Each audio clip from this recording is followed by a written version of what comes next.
Hike. Vance Barton is one of the most accurate long snappers to come out of the Capital Region, and he's trying to prove that he's accurate enough to make an NFL squad, and today he's going to prove that. You ready for this? Absolutely. All right, let's start off with something simple. We're going to start by having you snap it into that square right there. Should be pretty easy, huh? Sure thing, yeah. All right, let's do it. I look right back at the target, right where I need to aim, finish through, right on the target. All right, let's throw some different targets into the mix now. Have them knock off this cone. Let's do it.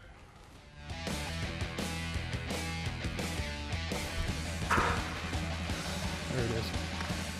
Well, we are on a soccer field, Yep. so how about we try and hit some of these crossbars and posts, see if you can do that. Yeah, I think it sounds like a plan to me. All right, let's do it. Cool. I trust Vance enough that I feel like he can get it in this camera bag without hitting me. Jackpot. So I was a pretty good receiver back in my day. I want to see if you could hit me if I run a post route across the middle. Absolutely, let's do it. All right. Hike!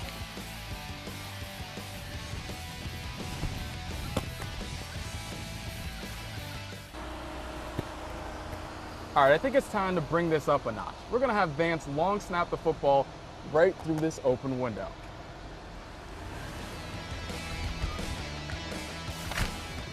Yeah, we got it! So it's evident today that you proved you're pretty accurate when it comes to long snapping. Keep that up, and I'm sure an NFL team's going to come knocking at your door pretty soon. I appreciate that, man. Thanks for all your work today, Thank you, man. I want you all to meet Stella and Rose here. Rose is still a little bit shy. These two dogs are the first international rescue for the Mohawk Hudson Humane Society, coming all the way from Bosnia. Come here. They're a little shy at first, and who wouldn't be traveling overseas to a brand new country? You know, we were very anxious waiting for them to get through customs. But give them a little food. Here. And Nancy Haynes says they're just like any other American-born dog. And it's amazing just to be able to see them at the start of this journey. That journey started in Bosnia. There's a woman who's originally from Schenectady, whose husband is stationed at the American Embassy in Bosnia. Saw Stella and Rose and knew she had to help them. Or throughout the world, there really aren't systems in every country of animal shelters. So you end up in a lot of these countries with packs of dogs running in the street. They don't feed the animals every day, the kennels aren't heated. So when Sarah Walkley found out she'd be traveling stateside for a few days, She took as many dogs as you can on a commercial flight. a grand total of 2. When Stella and Rose landed at Dulles Airport, Nancy was waiting for them to bring them to their new home. It's the first time I've ever transported with an international dog, so it was really an amazing trip. Both have some medical issues, some physical issues. We have an orthopedic surgeon taking a look at x-rays of them to see what might need to be done. An unusual and first-of-its-kind rescue for Brad Shears and his team at the Mohawk Hudson Humane Society. But the end result is a happy ending for these two, from the streets of Bosnia to a loving home somewhere in the Capital Region. To have a place where people care so much about these dogs that you can take 2 dogs from overseas who weren't cared for, and we know that people are going to open their hearts to them. Now, Stella and Rose here aren't quite ready to be adopted out just yet. They still need some care and need to be looked after, but the Mohawk Hudson Humane Society says they will update us as soon as they're ready to be adopted. For now, reporting in Menands, I'm Trishna Begum for News 10 ABC. Well, Liana, what more can you say about Ian Anderson? As you know, this kid is as humble as they come. When he got picked, he was clearly happy. His parents were emotional. He thanked them afterwards, and now he gets to follow in the same footsteps as Hall of Famers Greg Maddux, Tom Glavine, and John Smoltz. Shenendehowa senior pitcher Ian Anderson waited just 24 minutes for the best announcement of his life. With the 3rd selection in the 2016 MLB Draft, the Atlanta Braves select Ian Anderson, the right-handed pitcher from Shenendehowa High School in Clifton Park, New York. It's just something that you dream about, and to see it finally come true, and probably even better than I dreamed about, it's special. Anderson says he knew about 25 minutes before the draft the Braves would take him, and that Atlanta's always been interested, but it picked up after he threw 16 strikeouts in the state regional last weekend. And my friend, you come front and center. So move over just a touch so you see some Braves. And because Ian was taken 3rd overall, he's now the highest draft pick in Section 2 history, something he says he's extremely proud of. It just goes to show you how good the baseball is in Section 2 and how much better it's even getting. It's wonderful. I'm so excited for him. I know parents just want to see their kids' dreams come true, and your kid just had his dream come true. I mean, what does that mean to you guys? He's worked so hard to get here, and to see this happen tonight and unfold like this, it was just incredible. I'm really looking forward to watching him go forward. I know you grew up a Red Sox fan, but did you have an NL East team, or were the Braves ever like a favorite of yours? Not really, no. But I mean, I guess now they're my favorite team. I think you have to say that. So I'm excited.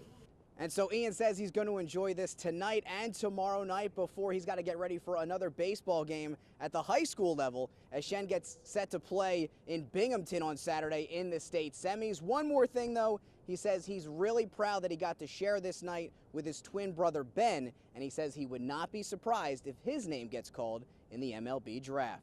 In Secaucus, New Jersey, Josh Roltenberg, News 10, ABC.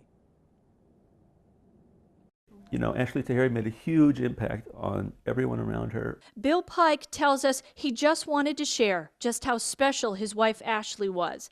That bright smile, reflecting an inner light that worked to warm hundreds of once broken spirits and hearts. During Monday morning's snowstorm, Ashley was on her way to work. She was here in the area of 155 and Warmer Road. Police say she lost control of her vehicle and headed right into the path of an oncoming truck.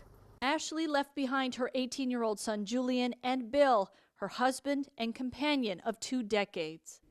Really looking forward to growing old with her, you know. It would have been nice. It would have been awesome.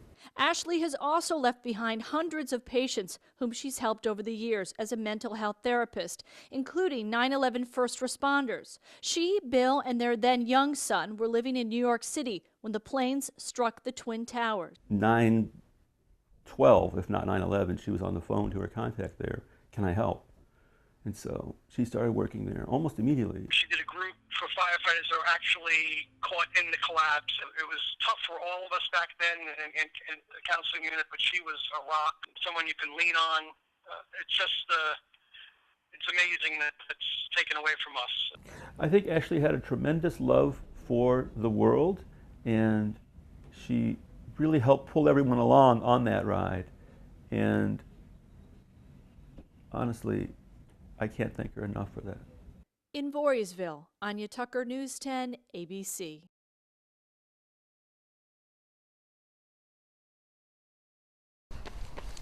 Running is everything to George Berg of West Sand Lake. It started when he was in elementary school. I broke the school record in the 600 and did it in 1 minute and 46 seconds, and it was like 1:53 or something like that. And I was like, oh, record. Oh, got addicted. And continues at age 46. He runs every day, morning and night. That dedication has helped him become the 2014 national champion in the 3,000-meter steeplechase, earning a spot on Team USA in the upcoming World Masters Championships in France. It might be my last chance at this opportunity to go to another country, run through the streets 26 miles through historic Lyon, France with my Team USA uniform on. So he began training for France, but 4 months in, tragedy struck. I was just running this way towards Troy, and I got hit by a Toyota Tundra right here. I think my heart stopped. I was here, just got home from work, got the call, and unfortunately, the person that called me didn't tell me anything.